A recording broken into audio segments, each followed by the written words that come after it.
When we started this assignment, we wanted to see if there was any connection between lifestyle factors and the cost of healthcare. A common thought is that lifestyle factors and healthcare are related in some way, and we wanted to figure out if that thought is true. Originally, we were going to look at trends over the span of a couple years, but instead we decided to just figure out how much lifestyle factors can impact someone's healthcare costs.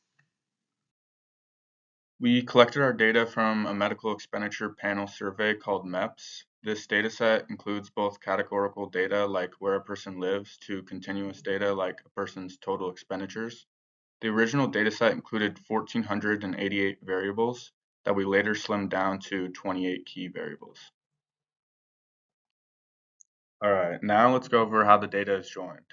As stated earlier, we collect our data set from MEPS, a website that includes a medical expenditure panel survey, along with data and statistics to display the results of users' survey answers. Originally, we looked through 6 years of MEPS data. These data sets included over 1,000 variables/survey responses. However, not every data set was completely the same, so we had to follow a process of cleaning and joining our data.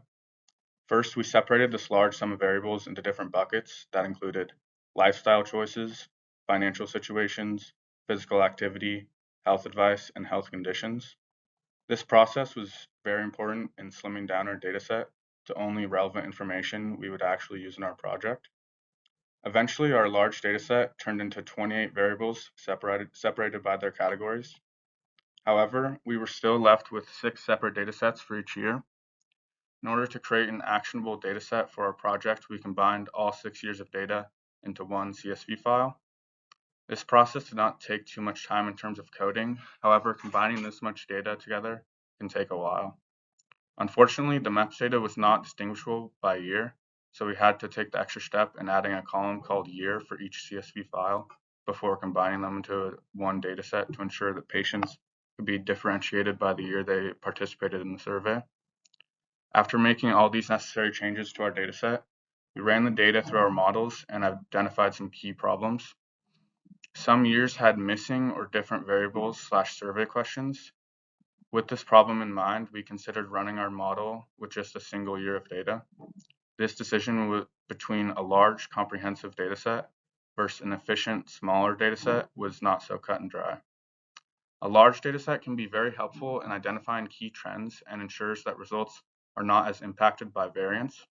However, after running our models with both sets of data, it was clear that efficiency and time consciousness was more important to us than a slightly more comprehensive dataset.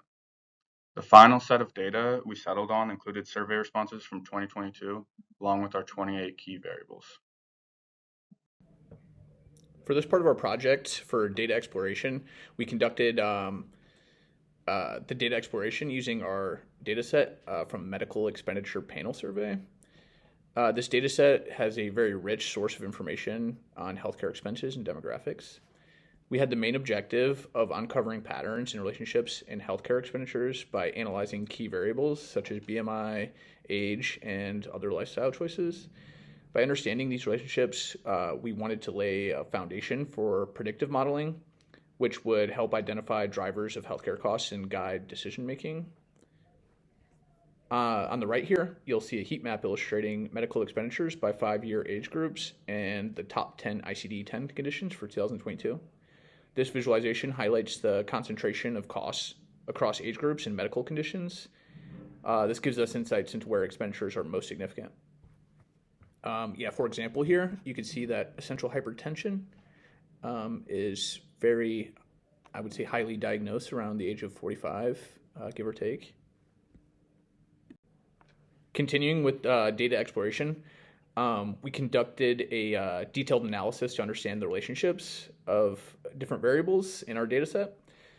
One of the significant findings was that individuals with lower levels of physical activity and higher BMI tended to have noticeably higher healthcare costs.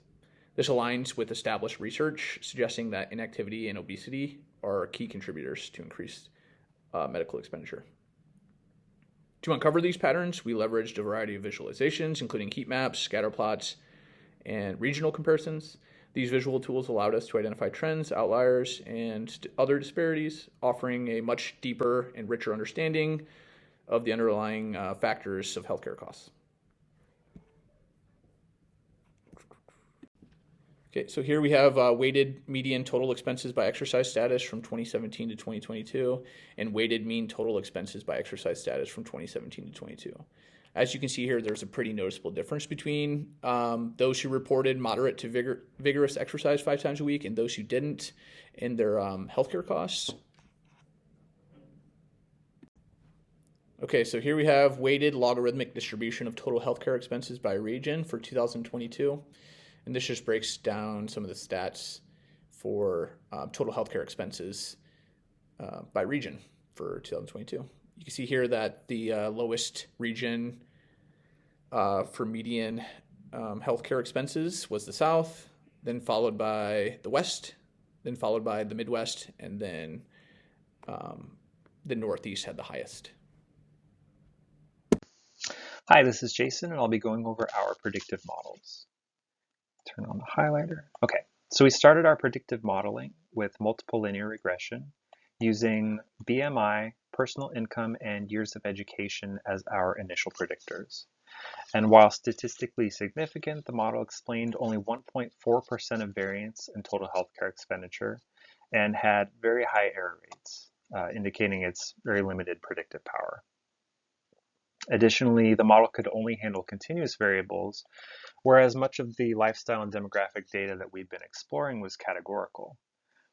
So to address this, we updated the model and incorporated 6 factors that we derived from factor analysis into the model, which boosted R-squared from 0.014 to 0.089. Through factor analysis, we were able to capture additional lifestyle and demographic data by transforming groupings of highly related categorical variables into new continuous variables suited for linear regression. However, our overall predictive accuracy remained poor at only 8.9%, and the model's linear structure likely failed to capture more complex relationships between variables. To better handle these complexities, we transitioned to a random forest regression model, which improved R-squared to 0.14 and reduced prediction errors by approximately 10%. Random forest's strength in capturing nonlinear relationships and flexibility in handling diverse variable types made it a better fit for our data, though its predictive accuracy remained pretty weak at only 14%.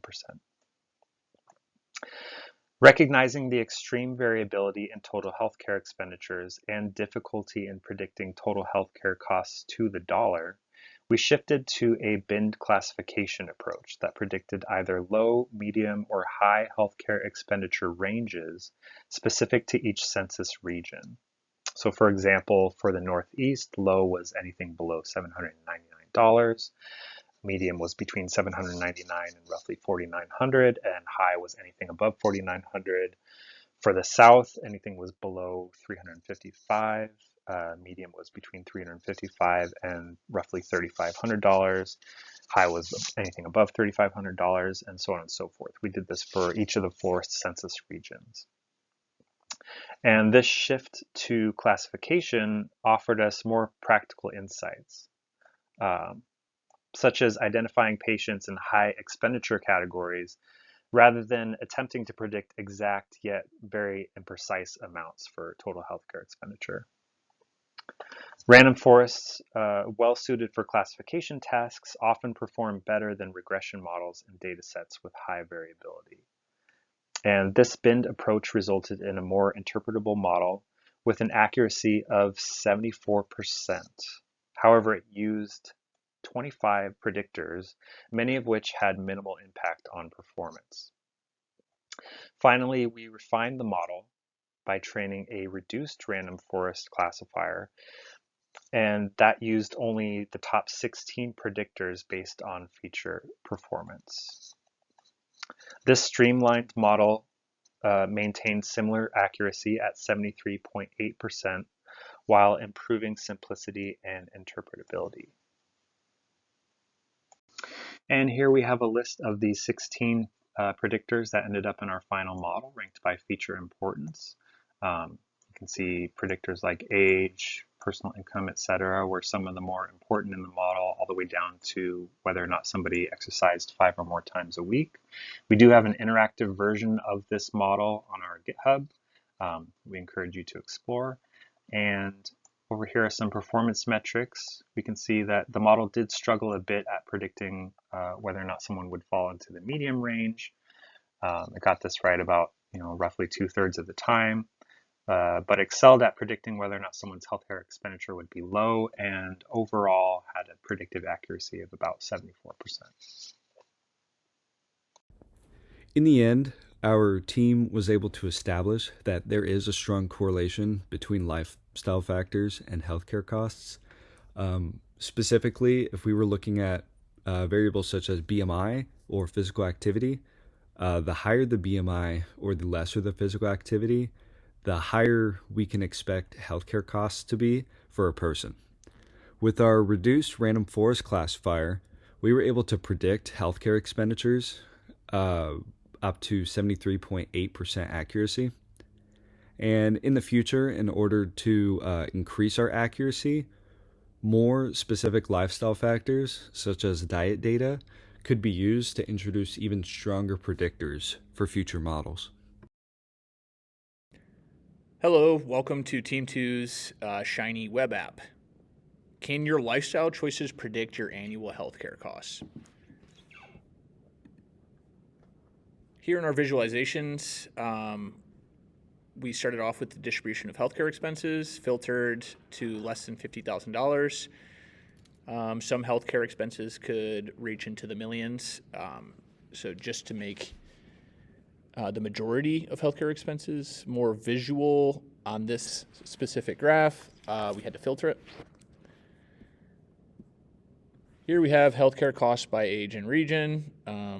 They're filtered by color, and you can click here to remove regions if you wanted to. And then we also down here have a box plot of the healthcare costs by region. And once again, you can also filter these out, or you can just hover to get a look at the individual healthcare expenses. And then here we have a bar chart of the total healthcare expenditure by region. You can hover to get more in-depth statistics. And then here we have a map of the United States colored by region. And when you hover over, it'll give you more statistics for that region.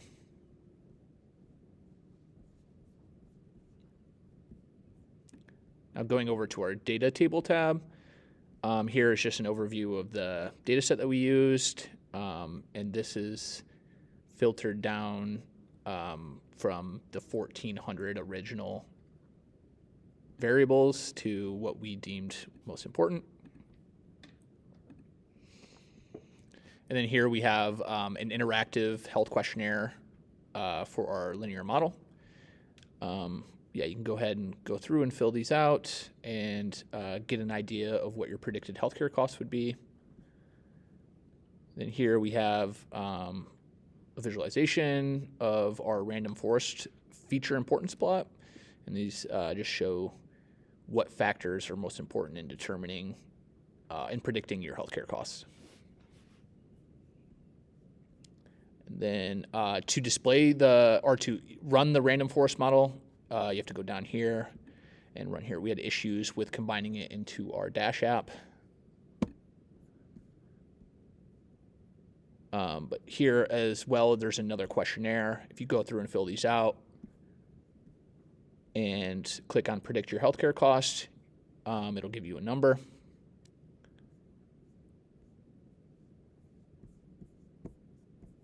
But yeah, that is our Shiny app.